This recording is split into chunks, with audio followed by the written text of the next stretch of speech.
So I want to talk about this series since a long time, and I've been holding back on this. I don't know why, but I would talk about Blood Blockade Battleground, whatever it's called.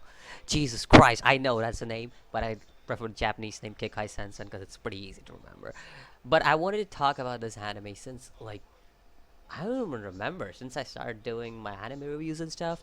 I wanted to talk about it just because of the whole series being so underrated, and I don't think so a lot of people have seen this series just because of how underrated it is. And just it's one of those animes that go by you and you just don't never notice it, because I have some people who are my anime fan friends. I said anime fan for whatever reason. But yeah, I have some people in my friend list who are who are like anime fan and shit. So I've seen those people speak about, I've asked them a lot of times, have you guys ever watched Kekkai Sensen? And they were like, no, what's that? I'm like, for real, fam. Like, you haven't watched it? And that's the reason why I just wanted to make this review, because it was like, I want to keep it spoiler free because I don't want to spoil anything for the series. But yes, I want to talk about this anime, and just to give a little description of what this anime is.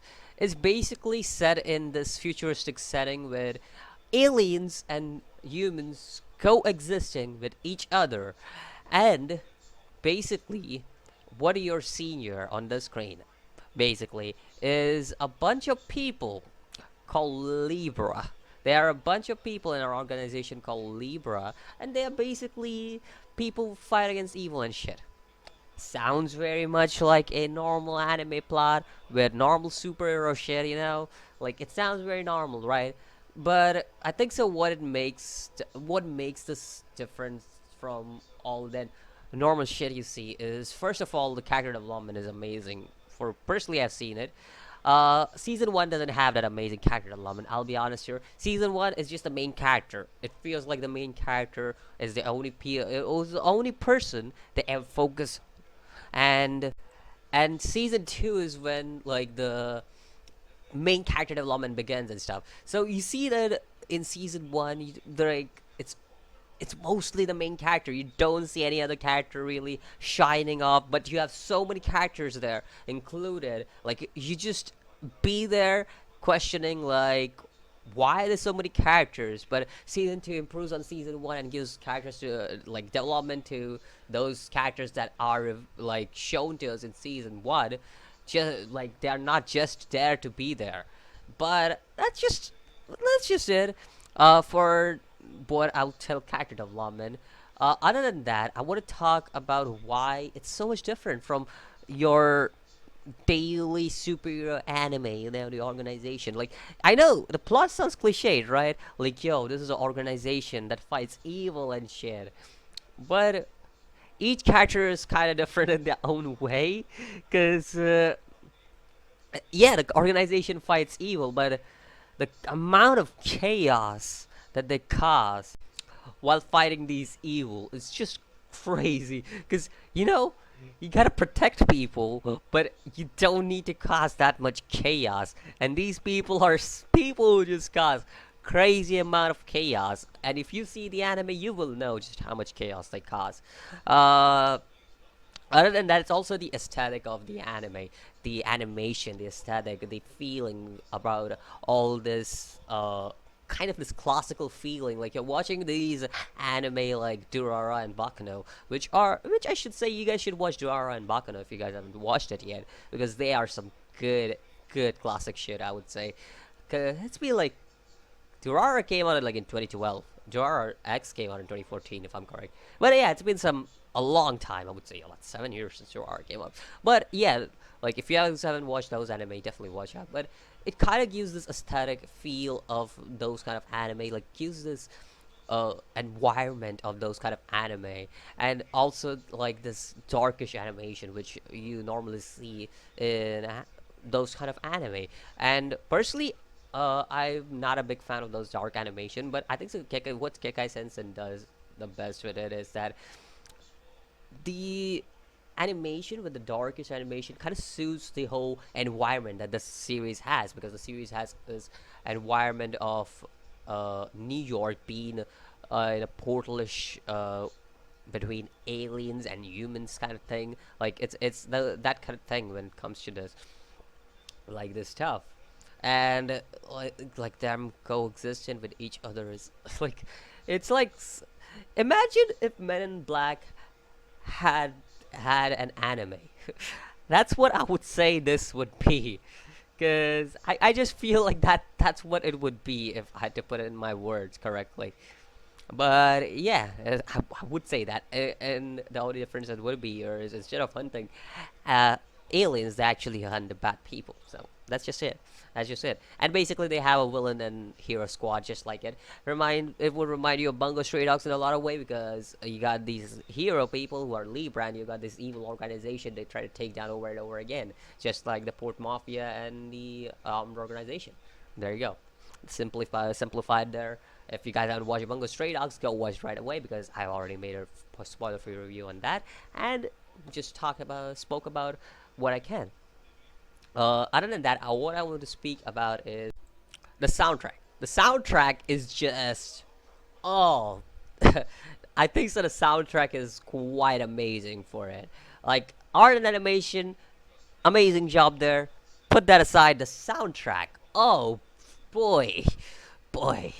Both the seasons have some really good soundtrack in there, and I really enjoy both the seasons soundtrack. It's like pretty damn good. Even the opening and the ending is just like jam. Like you can jam to it all day. It's like those jazzy openings you get and endings you get when you're listening to it. So at least season one didn't have a jazzy opening, but season two, bruh, that shit has some good shit. But yeah, other than that, the characters, each character is kind of unique in their own way. Like, I think so. That's what makes a good series, because if you have these same kind of characters over and over again with same ideals and stuff, it kind of gets boring. But when you have different characters, I mean, yes, in the end, they all do the same job, but the way they do their job is way different. Like, you got the white-haired guy, I forgot his name. Like, he's one lazy punk, I would say that, cause, and he hits some chicks. That's another thing. Yeah, there you go. Simple explanation to the white-haired dude. You got this guy, uh, the main character with his eyes, the godly eyes and shit, and bruh, the ending of the season two was just damn good. Anyways, uh, yeah, you got this main character with just crazy eyes, but the only thing you can do with these eyes, and he's a main character, by the way, the only thing you can do with the eyes is just look through walls and shit, and that's pretty much it. I think so. That's pretty much it. I don't think so. He can read minds. I must be thinking about something else, but he can look through walls and shit, and all that shit. That's basically what he can do. And then you got the most badass character of the series, in my opinion, Klaus. Bruh, he's got some coolest shit I've ever seen. I mean, Steve has some good shit too, but bruh, Klaus is just freaking amazing. I freaking love Klaus for what it is. Like, his blood magic is just too good. But yeah, like, you got Chain and everybody. Like, you got so many characters to pick from. And season one, I think so. A lot of people would watch season one and be like, "Whoa, there are a lot of characters. What are we supposed to do?" Well, all these characters, they are relevant. That's what I could say. They are relevant. The only character that I remember not being relevant is the guy with the bad luck. I don't remember his name, but yeah, he's basically got a bad luck. Yeah, that guy. But yeah, all these Libra, the members of Libra, you see, all these characters are relevant in their own way, because each character has their own episode in a way, and a lot of people tend to be like, "Why shouldn't the episode now?" Well, it's character development. That's what's needed when it comes to series like Kekkai Sensen, and a lot more series, just not Kekkai Sensen, but series like Bungo Stray Dogs and stuff, because you got so many characters, you gotta develop them somehow, and that's what it does. It gives each character the time to shine. Each character gets their own episode, and it's kind of cool in their own way. Like it's not a long series. A lot of long series, even a lot of long series fail to do it, even after you got like hundreds of episodes in it. But I think so. A lot of short series actually like they actually successfully develop the character, which surprises me a lot of times.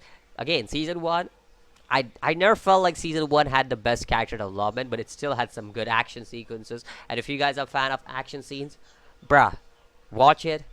The animation, it's smooth and silky. After all, it's made by Studio Bones, so it was always gonna be smooth and silky. Studio Bones is well known for the animation, so I'm pretty sure everybody would know that. But yeah, the animation was smooth and silky. Uh, the main character, he has some pretty badass moments at the end of season one. Most of the season one is just a bum. That's what I would say. The main character for most of the season one is just a bum. He's really not interesting, to be honest, for most of the season one. And I know that it may turn you off. Wait, what? The main character is uninteresting for most of the season one, you say? Like, what? Like, how? I mean, the main character is the underdog in Libra all over. And he does not do much shit except for use his god eye. I think so that's what it's called. His eye. Just remember that. Basically, he just uses his eye for, like, giving away information and everything to Libra members and everything. That's basically what he does for most of the part in season one until we get to the end of the season one, where it's pretty cool. It's shit hits the fan, and that's when you see the main character actually shine, which I actually don't mind because in season two he becomes even more badass. Yeah. Yep. That's it. That's it. That's all I gotta say about it, the main character. Anyways, uh, all I gotta say about the series is it worth watching? Definitely, definitely, it's worth watching for what it is. Without spoiling much, like I said, I wanted to speak about this without spoiling much because I could go about hours talking about it with spoilers, and that's the reason I don't want to waste over an hour talking about shit with spoilers on this series. I want to talk about it spoiler free, like make it a 10 to 15 minute video, calmly go home, sleep. That's basically it. But yeah, you get the point about what I'm speaking about. Like the series, is it worth watching? Definitely, definitely, you guys should watch the series. If you are into series like Bungo Stray Dogs, Bakano, Durarara, what else do you have? Like something like that. Just imagine something like that. I gave you three examples of what the series could be like, and potentially you might like it for what it is. And if you guys don't like all these three series, I can't say anything about that. But yeah, but yeah, I don't even know I would not like all three series I mentioned because those are just damn good. Anyways, if you have watched the anime, let me know what do you think about it after watching the two seasons of the anime, or even season one of the anime if you haven't watched season two. Uh, let me know about it. And if you are planning to watch the anime, after watching the anime, let me know. Did you enjoy the anime? What was your favorite character if you did enjoy the anime? And until then, I'll see you guys in the next video. So, peace.